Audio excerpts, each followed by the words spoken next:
Chapter 6, Work to Learn, Don't Work for Money. Job security meant everything to my educated dad. Learning meant everything to my rich dad.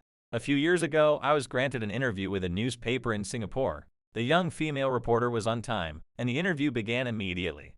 We sat in the lobby of a luxurious hotel, sipping coffee and discussing the purpose of my visit to Singapore. I was to share the platform with Zig Ziglar. He spoke on motivation, and I spoke on the secrets of the rich. Someday, I would like to be a best-selling author like you, she said.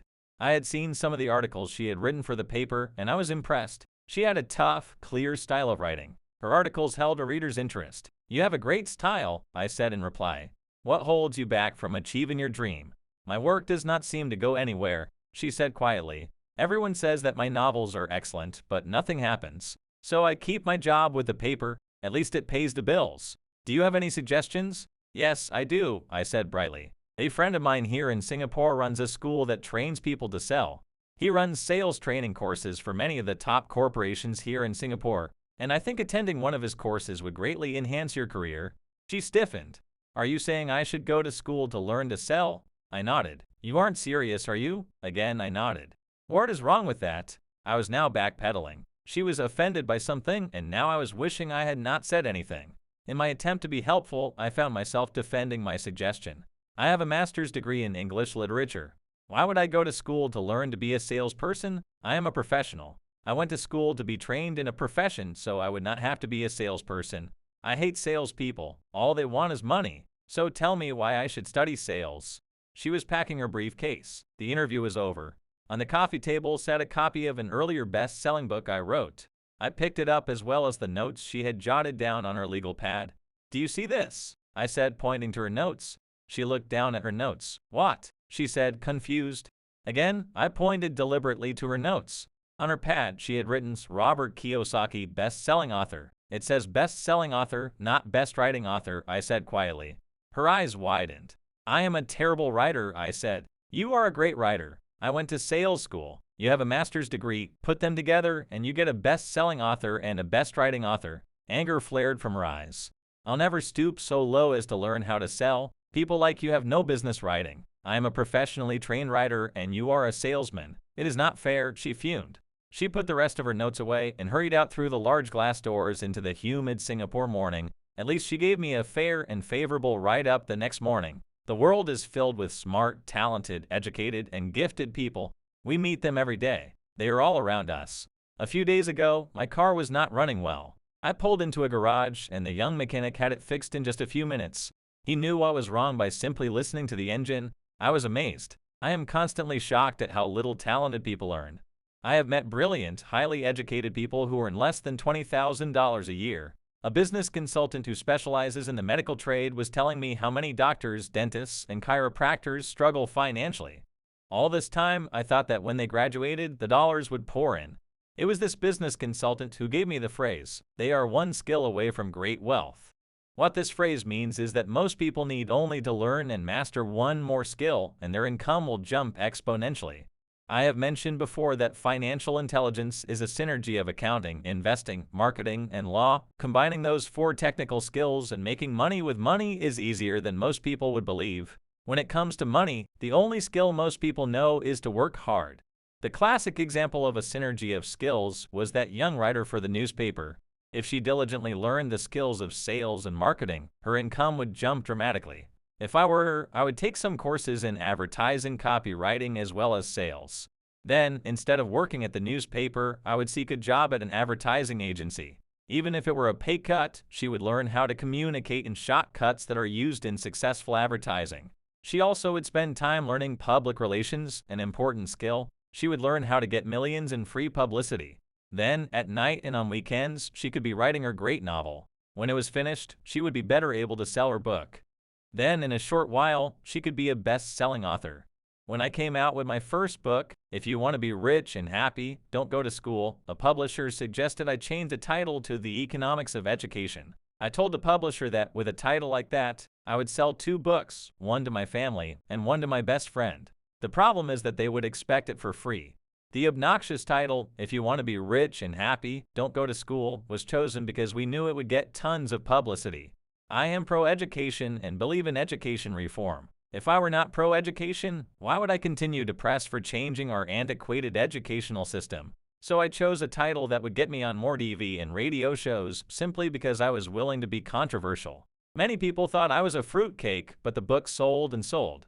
When I graduated from the U.S. Merchant Marine Academy in 1969, my educated dad was happy. Standard Oil of California had hired me for its oil tanker fleet as a third mate. The pay was low compared with my classmates, but it was okay for my first real job after college.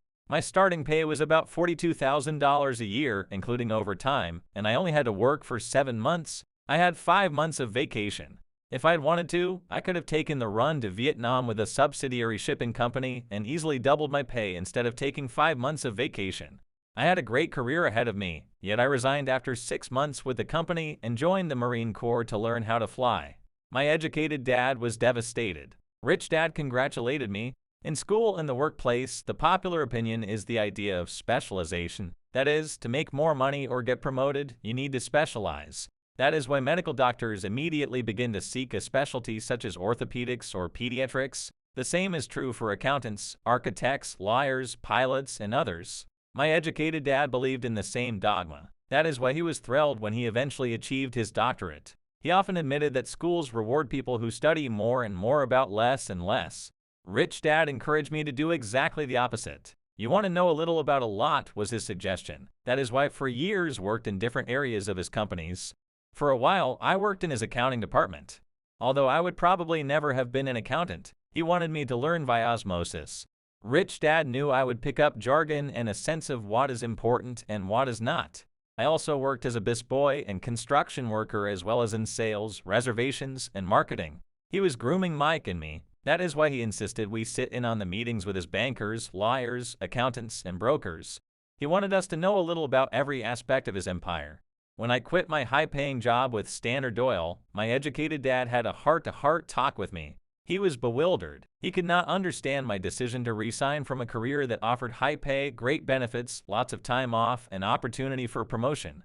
When he asked me one evening, "Why did you quit?" I could not explain it to him, though I tried hard to. My logic did not fit his logic. The big problem was that my logic was my rich dad's logic. Job security meant everything to my educated dad. Learning meant everything to my rich dad. My educated dad thought I went to school to learn to be a ship's officer. Rich Dad knew that I went to school to study international trade. So as a student, I made cargo runs, navigating large freighters, oil tankers, and passenger ships to the Far East and the South Pacific. Rich Dad emphasized that I should stay in the Pacific instead of taking ships to Europe because he knew that the emerging nations were in Asia, not Europe. While most of my classmates, including Mike, were partying at their fraternity houses, I was studying trade, people, business styles, and cultures in Japan, Taiwan, Thailand, Singapore, Hong Kong, Vietnam, Korea, Tahiti, Samoa, and the Philippines. I was partying also, but it was not in any frat house. I grew up rapidly. My educated dad just could not understand why I decided to quit and join the Marine Corps. I told him I wanted to learn to fly, but wanted to learn to lead troops. Rich Dad explained to me that the hardest part of running a company is managing people. He had spent 3 years in the Army. My educated dad was draft exempt. Rich Dad valued learning to lead men into dangerous situations. Leadership is what you need to learn next, he said. If you're not a good leader, you'll get shot in the back just like they do in business. Returning from Vietnam in 1973, I resigned from my commission even though I loved flying. I found a job with Xerox Corp. I joined it for one reason, and it was not for the benefits. I was a shy person, and the thought of selling was the most frightening subject in the world. Xerox has one of the best sales training programs in America. Rich Dad was proud of me. My educated dad was ashamed. Being an intellectual, he thought that salespeople were below him. I worked with Xerox for 4 years until I overcame my fear of knocking on doors and being rejected. Once I could consistently be in the top 5 in sales, I again resigned and moved on, leaving behind another great career with an excellent company. In 1977, I formed my first company. Rich Dad had groomed Mike and me to take over companies, so I now had to learn to form them and put them together. My first product, the nylon and Velcro Alette, was manufactured in the Far East and shipped to a warehouse in New York, near where I had gone to school. My formal education was complete, and it was time to test my wings. If I failed, I would go broke. Rich Dad thought it best to go broke before 30. You still have time to recover, was his advice. On the eve of my 30th birthday, my first shipment left Korea for New York. Today, I still do business internationally, and as my rich dad encouraged me to do, I keep seeking emerging nations. Today, investment company invests in South American countries and Asian countries, as well as in Norway and Russia. There is an old cliche that goes, "Job is an acronym for just over broke." Unfortunately, I would say that applies to millions of people. Because schools do not think financial intelligence is intelligence, most workers live within their means. They work and they pay the bills. There is another horrible management theory that goes, workers work hard enough to not be fired, and owners pay just enough so that workers won't quit. And if you look at the pay scales of most companies, again, I would say there is a degree of truth to that statement. The net result is that most workers never get ahead. They do what they've been taught to do, get a secure job. Most workers focus on working for pay and benefits that reward them in the short term, but are often disastrous in the long run.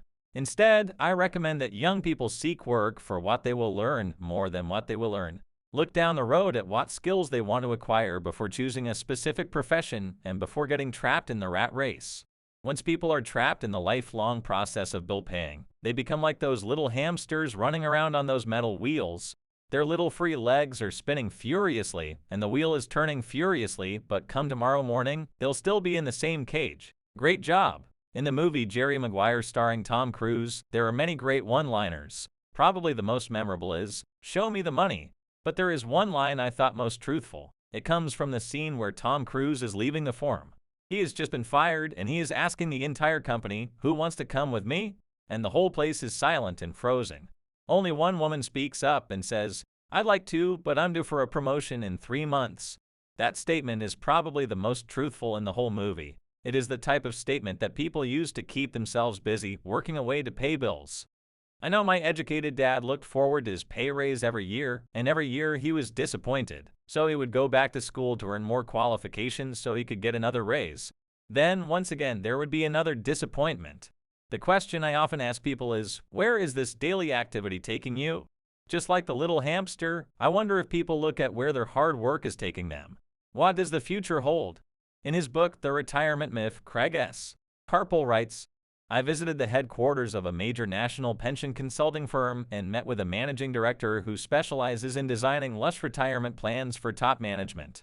When I asked her what people who don't have corner offices will be able to expect in the way of pension income, she said with a confident smile, 'The silver bullet.' What, I asked, is the silver bullet? She shrugged and said, 'If baby boomers discover they don't have enough money to live on when they're older, they can always blow their brains out.'" Carpel goes on to explain the difference between the old defined benefit retirement plans and the new 401k plans that are riskier. It is not a pretty picture for most people working today, and that is just for retirement. Add medical fees and long-term nursing home care, and the picture is frightening. Already, many hospitals in countries with socialized medicine need to make tough decisions such as who will live and who will die. They make those decisions purely on how much money they have and how old the patients are. If the patient is old, they often will give the medical care to someone younger. The older poor patient was put to the back of the line. Just as the rich can afford better education, the rich will be able to keep themselves alive, while those who have little wealth will die. So I wonder, are workers looking into the future or just until their next paycheck, never questioning where they're headed? When I speak to adults who want to earn more money, I always recommend the same thing. I suggest taking a long view of their life. Instead of simply working for the money and security, which I admit are important, I suggest they take a second job that will teach them a second skill. Often I recommend joining a network marketing company, also called multi-level marketing, if they want to learn sales skills. Some of these companies have excellent training programs that help people get over their fear of failure and rejection, which are the main reasons people are unsuccessful. Education is more valuable than money in the long run. When I offer this suggestion, I often hear in response, "Oh, that is too much hassle," or "I only want to do what I am interested in." If they say, "It's too much of a hassle," I ask, "So you would rather work all your life giving 50% of what you earn to the government?" If they tell me, "I only do what I am interested in," I say, "I'm not interested in going to the gym, but I go because I want to feel better and live longer." Unfortunately, there is some truth to the old statement. You can teach an old dog new tricks. Unless a person is used to changing, it's hard to change. But for those of you who might be on the fence when it comes to the idea of working to learn something new, I offer this word of encouragement. Life is much like going to the gym. The most painful part is deciding to go. Once you get past that, it's easy. There have been many days I have dreaded going to the gym, but once I am there and in motion, it is a pleasure. After the workout is over, I am always glad I talked myself into going. If you are unwilling to work to learn something new and instead insist on becoming highly specialized within your field, make sure the company you work for is unionized. Labor unions are designed to protect specialists. My educated dad, after falling from grace with the governor, became the head of the teachers' union in Hawaii. He told me that it was the hardest job he ever held. My rich dad, on the other hand, spent his life doing his best to keep his companies from becoming unionized. He was successful. Although the unions came close, rich dads were always able to fight them off. I take no sides because I can see the need for and the benefits of both sides. If you do as the school recommends, become highly specialized, then seek union protection. For example, had I continued with my flying career, I would have sought a company that had a strong pilots union. Why? Because my life would be dedicated to learning a skill that was valuable in only one industry. If I were pushed out of that industry, my life skills would not be as valuable to another industry. A displaced senior pilot with 100,000 hours of heavy airline transport time, earning $150,000 a year, would have a hard time finding an equivalent high-paying job teaching in school. Skills do not necessarily transfer from industry to industry. Skills the pilots are paid for in the airline industry are not as important in, say, the school system. The same is true even for doctors today. With all the changes in medicine, many medical specialists need to conform to medical organizations such as HMOs. School teachers need to be union members. Today in America, the teachers' union is the largest and the richest labor union of all. The NEA, the National Education Association, has tremendous political clout. Teachers need the protection of their union because their skills are also of limited value to an industry outside of education. So the rule of thumb is a highly specialized, then unionize. It's the smart thing to do. When I ask the classes I teach, how many of you can cook a better hamburger than McDonald's, almost all the students raise their hands. I then ask, so if most of you can cook a better hamburger, how come McDonald's makes more money than you? The answer is obvious. McDonald's is excellent at business systems.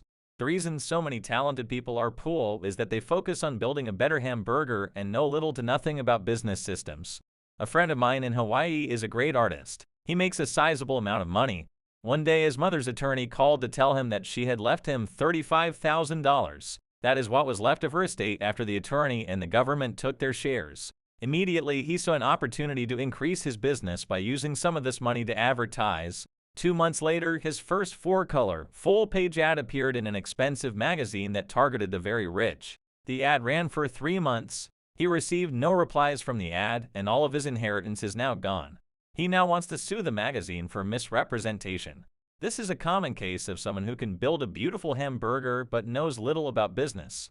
When I asked him what he learned, his only reply was, "Advertising salespeople are crooks." I then asked him if he would be willing to take a course in sales and a course in direct marketing. His reply was, "I don't have the time and I don't want to waste my money." The world is filled with talented PUA people. All too often they're PUA or struggle financially or in less than they are capable of, not because of what they know, but because of what they do not know. They focus on perfecting their skills at building a better hamburger rather than the skills of selling and delivering the hamburger. Maybe McDonald's does not make the best hamburger, but they are the best at selling and delivering a basic average burger. PUA Dad wanted me to specialize. That was his view on how to be paid more. Even after being told by the governor of Hawaii that he could no longer work in state government, my educated dad continued to encourage me to get specialized. Educated Dad then took up the cause of the teachers' union, campaigning for further protection and benefits for these highly skilled and educated professionals. We argued often, but I know he never agreed that over-specialization is what caused the need for union protection. He never understood that the more specialized you become, the more you are trapped and dependent on that specialty.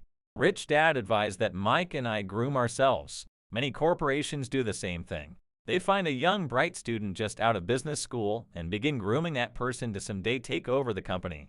So these bright young employees do not specialize in one department. They are moved from department to department to learn all the aspects of business systems. The rich often groom their children or the children of others. By doing so, their children gain an overall knowledge of the operations of the business and how the various departments interrelate. For the World War II generation, it was considered bad to skip from company to company. Today, it is considered smart. Since people will skip from company to company rather than seek greater specialization in skills, why not seek to learn more than to earn? In the short term, it may earn you less, but it will pay dividends in the long term. The main management skill needed for success is management of cash flow, management of systems. 3. Management of people. Most important specialized skills are sales and marketing. The ability to sell, to communicate to another human being, be it a customer, employee, boss, spouse, or child, is the base skill of personal success. Communication skills such as writing, speaking, and negotiating are crucial to a life of success. These are skills I work on constantly, attending courses or buying educational resources to expand my knowledge. As I have mentioned, my educated dad worked harder and harder the more competent he became. He also became more trapped with the more specialization he got. Although his salary went up, his choices diminished. Soon after he was locked out of government work, he found out how vulnerable he was professionally. It is like professional athletes who suddenly are injured or are too old to play. Their once high-paying position is gone, and they have limited skills to fall back on. I think that is why my educated dad sided so much with the unions after that. He realized how much a union would have benefited him. Rich Dad encouraged Mike and me to know a little about a lot. He encouraged us to work with people smarter than we were and to bring smart people together to work as a team. Today it would be called a synergy of professional specialties. Today I meet ex-school teachers earning hundreds of thousands of dollars a year. They earn that much because they have specialized skills in their field as well as other skills. They can teach as well as sell and market. I know of no other skills that are more important than selling and marketing. The skills of selling and marketing are difficult for most people, primarily due to their fear of rejection. The better you are at communicating, negotiating, and handling your fear of rejection, the easier life is. Just as I advised that newspaper writer who wanted to become a best-selling author, I advise anyone else today. Being technically specialized has its strengths as well as its weaknesses. I have friends who are geniuses, but they cannot communicate effectively with other human beings, and as a result, their earnings are pitiful. I advise them to just spend a year learning to sell. Even if they earn nothing, their communication skills will improve, and that is priceless. In addition to being good learners, sellers, and marketers, we need to be good teachers as well as good students. To be truly rich, we need to be able to give as well as to receive. In cases of financial or professional struggle, there is often a lack of giving and receiving. I know many poor people because they are neither good students nor good teachers. Both of my dads were generous men. Both made it a practice to give first. Teaching was one of their ways of giving. The more they gave, the more they received. One glaring difference was in the giving of money. My rich dad gave lots of money away. He gave to his church, to charities, and his foundation. He knew that to receive money, you had to give money. Giving money is the secret to most wealthy families. That is why there are organizations like the Rockefeller Foundation and the Ford Foundation. These are organizations designed to take their wealth and increase it, as well as give it away in perpetuity. My educated dad always said, when I have some extra money, I'll give it. The problem was that there was never any extra. So he worked harder to draw more money in, rather than focus on the most important law of money, give, and you shall receive. Instead, he believed in receive, and then you give. In conclusion, I became both dads. One part of me is a hardcore capitalist who loves the game of money making money. The other part is a socially responsible teacher who is deeply concerned with this ever-widening gap between the haves and have-nots. I hold the archaic educational system primarily responsible for this growing gap.